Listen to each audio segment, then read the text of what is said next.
But you've been convicted of killing 7 men. Everybody's looking at the number. Does that not... You killed 7 men, 7 strangers. Does that not make you a serial killer? So I didn't kill them every day, did I? History holds chilling tales of women who met their end in harrowing ways. Some were innocent, ensnared by unfamiliar laws. Others, driven by greed, unleashed irreversible acts. Many fell victim to the brutal machinations of political schemes. These stories, tragic and varied, reveal the depths of human complexity. Explore the shocking lives of 15 women who faced the ultimate penalty. Number 15, Louise Peete. Louise Peete may not have looked like the typical criminal, but her actions over 3 decades made her one of the most notorious female serial killers of early 20th century America. Her first known victim was Jacob C. Denton, a wealthy mining engineer from Los Angeles. In 1920, Denton disappeared without a trace. Peete claimed he had gone to Europe, but months later, his decomposed body was discovered buried in his home. Suspicion quickly fell on her, especially after she was found with some of his personal belongings. Peete was convicted of murder and sentenced to life in prison, but in a shocking turn, she was paroled after 18 years in 1939. Shortly after her release, she struck again, moving in with Arthur and Margaret Logan, an elderly couple with substantial wealth. Margaret Logan soon went missing, and her body was later found buried on their property. Once again, Peete had befriended and betrayed her victim for personal gain. This time, there was no escape for her. Louise Peete was convicted of murder and executed in the gas chamber at San Quentin on April 11, 1947. Her ruthless pattern of deceit and betrayal for financial gain marked her as one of the coldest killers of her time. Number 14, Judy Buonuano. Judy Buonuano, infamously dubbed the Black Widow, left behind a chilling tale of manipulation and death. Her dark journey began in 1971 when her husband, James Goodyear, a U.S. Air Force sergeant, died under suspicious circumstances. Initially deemed natural, his death marked the start of her sinister deeds. In 1973, Judy moved to Colorado with her partner, Bobby Joe Morris, who died of poisoning in 1978. The tragedy extended to her son, Michael, who developed unexplained symptoms, leaving him paraplegic. On a canoeing trip in 1980, Michael drowned after their canoe overturned, weighed down by his braces. Suspicion grew when Judy's boyfriend, John Gentry, survived a car explosion in 1983. Investigators discovered her vitamins contained arsenic and paraformaldehyde, leading to the exhumation of her previous victims, all showing traces of arsenic. Judy's motive? Insurance payouts. Arrested in 1983, she was convicted of her son's murder, Gentry's attempted murder, and her husband's poisoning, earning life imprisonment, additional sentences, and a death sentence. Executed in 1998 by electric chair, her final meal of steamed vegetables and tea offered no hint of her chilling legacy. Number 13, Margaret Pohl. Margaret Pohl's life, shaped by loyalty and tragedy, ended in one of the most horrifying executions in English history. Born into the influential Plantagenet family, she was the niece of 2 kings and devoted to the crown. But loyalty held little weight in the perilous political climate of King Henry VIII's reign. Margaret's downfall began when her son, Reginald Pole, a staunch Catholic, openly condemned Henry's split from the church and marriage to Anne Boleyn. Though Margaret played no role in her son's defiance, she became a target. In 1539, Henry accused her of treason without evidence, imprisoning her in the Tower of London. At 67, frail but resolute, Margaret denied any wrongdoing. In 1541, without trial or warning, she was condemned to death. Dragged to the execution block, Margaret refused to kneel, struggling until the end. The inexperienced executioner botched the task, taking multiple strikes to complete the grim act. Witnesses were left horrified by the brutality. Number 12, Rizana Nafik. Rizana Nafik's tragic story remains etched in the minds of many as a harrowing example of injustice. Born in Sri Lanka, she was only 17 when she traveled to Saudi Arabia on May 4, 2005, seeking work. To bypass age restrictions, her passport falsely stated she was born in 1982. Hired by a family in Dawadmi, her job took a tragic turn just weeks later when the infant in her care, 4-month-old Naif Al-Kutaibi, died suddenly. Rizana claimed the baby choked on milk, but the family accused her of smothering him after a dispute with the mother. The authorities acted swiftly but failed to conduct an autopsy, leaving questions unanswered. Under duress and without a translator, Rizana signed a confession in Arabic, a language she didn't understand. Advocacy groups later alleged she was coerced into signing it. Despite widespread calls for clemency, including pleas from the Sri Lankan president, Rizana was sentenced to death in 2007. On January 9, 2013, she was beheaded, sparking global outrage and highlighting the vulnerabilities of foreign workers under unfamiliar legal systems. Number 11. Sophie Johannesdottir. Beneath a quiet demeanor and an unassuming life, Sophie Johannesdottir harbored a dark secret that left a trail of death. A Swedish native, she moved to Norway and secured work as a maid for a wealthy merchant in Halden. Her time there, however, was far from ordinary. Between 1869 and 1874, Sophie's reputation for a sharp temper and conflicts with co-workers caused many servants to leave. Left unsupervised, she began stealing valuables and, more chillingly, turned to poison. Her first known victim, a fellow maid, died in 1869 from arsenic poisoning, though no suspicions arose at the time. In 1872, Sophie poisoned her employer's wife, who also succumbed to a sudden illness. Her crimes remained undetected until 1874, when, caught stealing again, she escalated by poisoning her employer. Growing suspicions led authorities to exhume the bodies in 1875, revealing high levels of arsenic. Investigators uncovered letters where Sophie requested arsenic under the guise of a skin condition, a ploy to mask her intentions. Faced with overwhelming evidence, Sophie confessed to the murders. In July 1875, she was sentenced to death and executed by beheading in February 1876. Number 10. Mahin Kadiri. Debt can drive people to desperate measures, and for Mahin Kadiri, it led her down a dark and incasvin. Mahin's descent into crime began in 2006, when she strangled an elderly man during a robbery. Though arrested, insufficient evidence led to her release. For 3 years, she remained under the radar, but desperation returned in 2009. Targeting elderly women near religious shrines, Mahin used her yellow Renault to offer them rides, gaining trust with friendly conversation. Once they were at ease, she spiked their drinks with anesthetics, leaving them defenseless before strangling them and stealing their valuables. Her killing spree might have continued if not for a suspicious woman on May 11, 2009, who refused Mahin's drink and demanded to be let out. Reporting the incident, she provided police with a crucial description of the yellow Renault.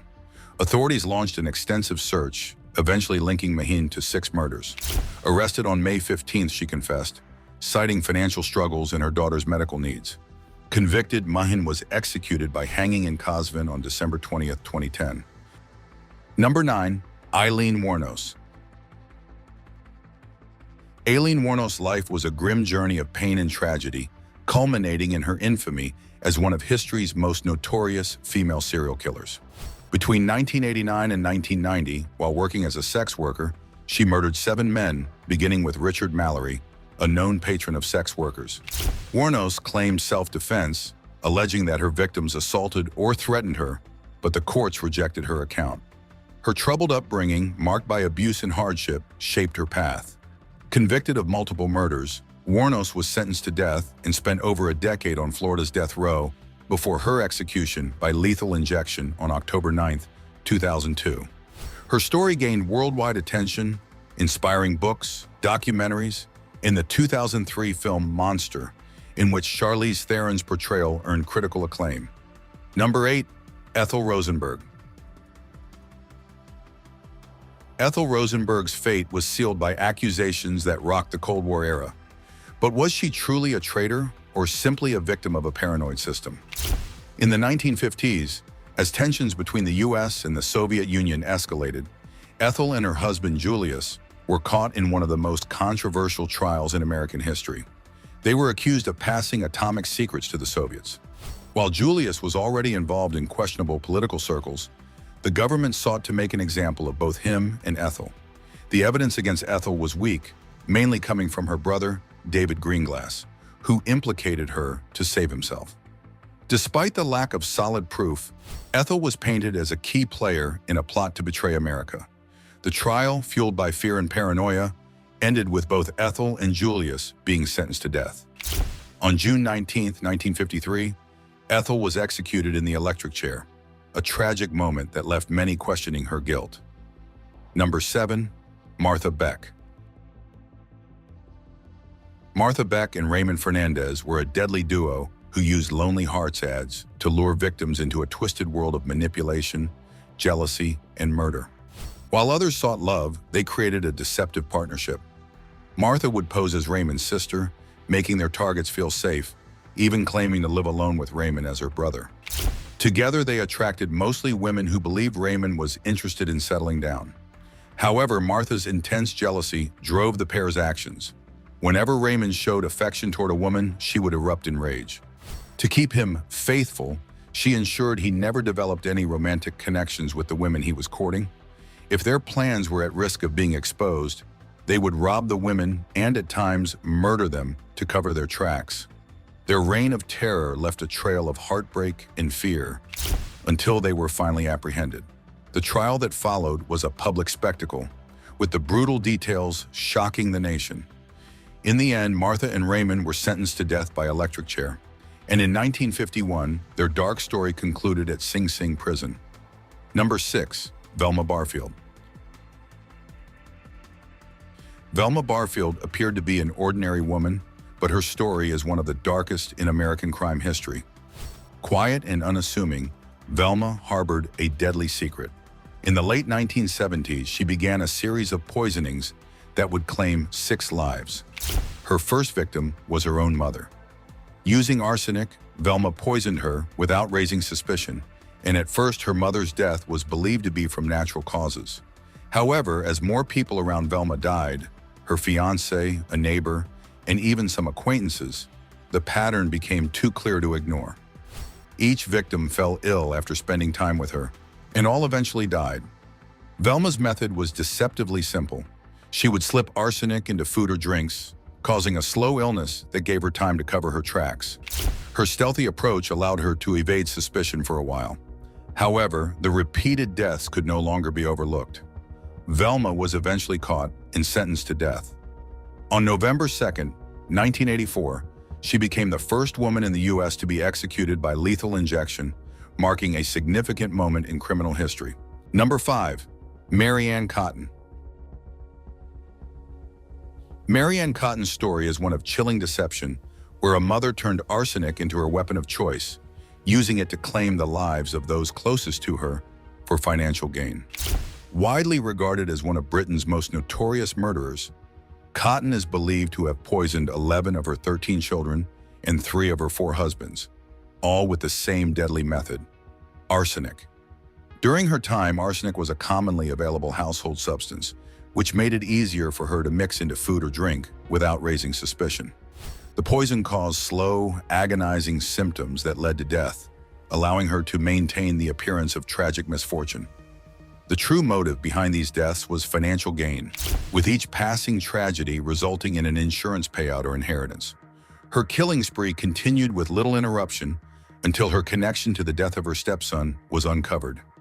Cotton was arrested, tried, and ultimately convicted of her crimes. Her punishment was death by hanging, and she was executed at Durham County Jail on March 24, 1873, by the infamous William Calcraft. However, the execution did not go as planned. Due to a miscalculation in the rope length, Cotton suffocated slowly, experiencing a prolonged death that was ironically far more agonizing than the one she inflicted on her victims. Number 4. Kim Soon-ja. Kim appeared to be an ordinary mother, managing her daily life and raising her children. However, behind closed doors, she was drowning in gambling debt and would go to any lengths to escape it, even murder. Her method was methodical. She poisoned her victims in public places, leaving no clear sign of foul play. Among those she targeted were friends, creditors, and even her own sister and cousin, people who had trusted her. The scariest part? For a long time, no one suspected anything, In South Korea, cultural beliefs often led to fewer autopsies, making it easy for Kim to remain undetected. It wasn't until 1988 that authorities uncovered enough evidence to expose her. A search of her home revealed stolen items and cyanide hidden in her bathroom. By 1989, Kim was sentenced to death, and in 1997, she was executed. Number 3. Catherine Hayes. Catherine Hayes, originally from Ireland, moved to England and married John Hayes, a man known for his hard work. However, their marriage was far from happy. Catherine had a fiery temper, and John's heavy drinking only worsened their relationship. In 1726, after years of conflict, Catherine reached her breaking point. She enlisted 2 young men, Thomas Billings and Thomas Wood, to help her eliminate John. Their plan was simple: get him drunk and kill him. They lured John to their home, where they ensured he became heavily intoxicated.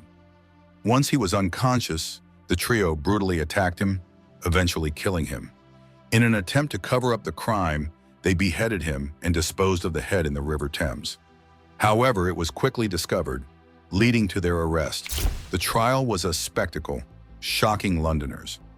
Catherine's punishment was particularly severe. She was sentenced to be burned alive for petty treason. On the execution day, a large crowd gathered to witness her agonizing death, which was so horrific that some believe she was strangled before the flames consumed her. Number 2. Madeleine Mouton. Few would have guessed that the quiet Madeleine Mouton was the source of the chilling deaths plaguing her community. Initially, no one suspected her, but as the poisonings continued, suspicion grew. Even Madeleine's own child, husband, and several neighbors fell gravely ill, though they survived. By late 1943, local authorities began investigating the strange pattern. They discovered Madeleine had purchased 200 grams of sodium arsenite, claiming it was to kill ants, a suspiciously large quantity for such a task. Arrested and interrogated, Madeleine confessed to poisoning 7 people, though her motives remain a mystery. Speculation ranged from personal vendettas and financial gain to emotional instability. Her trial began on November 15, 1947, and within 2 days the jury found her guilty of all charges. She was sentenced to death. On April 10, 1948, Madeleine faced the guillotine. Moments before her execution, her clothing was adjusted to ensure a clean drop, her hair pulled back, and her cries for her children echoed in the chamber. In an instant, her life ended. Her story remains one of intrigue and horror. Number 1. Ruth Ellis. Ruth Ellis was a striking nightclub hostess in 1950s London, known for her beauty and allure.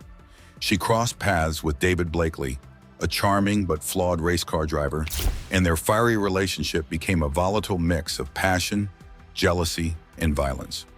Despite his infidelity and cruelty, Ruth's love for David bordered on obsession, blinding her to the toxicity of their bond. As David drifted away pursuing other women, Ruth's heartbreak turned into a smoldering rage. On April 10, 1955, Ruth's anguish reached its peak. She waited outside a pub in Hampstead, where David was drinking with a friend. When he emerged, an argument ensued. Overcome by emotion, Ruth drew a revolver, missing her first shot. As David fled, she chased him down, firing 5 more times and killing him. When the police arrived, she calmly confessed, "I'm guilty. I'm a little confused." Ruth's trial was swift, her guilt undeniable. Despite widespread pleas for clemency, she was sentenced to death and hanged at Holloway Prison on July 13, 1955, becoming the last woman executed in the UK. As we reflect on these haunting stories, we are reminded of the complex intersections of law, politics, and human emotion. From wrongful convictions to brutal revenge, these women's fates illustrate the dark side of justice and the consequences of unchecked power. While their actions may never be fully understood, their stories continue to captivate and provoke thought. If you found these tales intriguing, make sure to like, share, and subscribe for more gripping historical accounts. Leave your thoughts and comments below. We'd love to hear what you think about these shocking cases. Thanks for watching.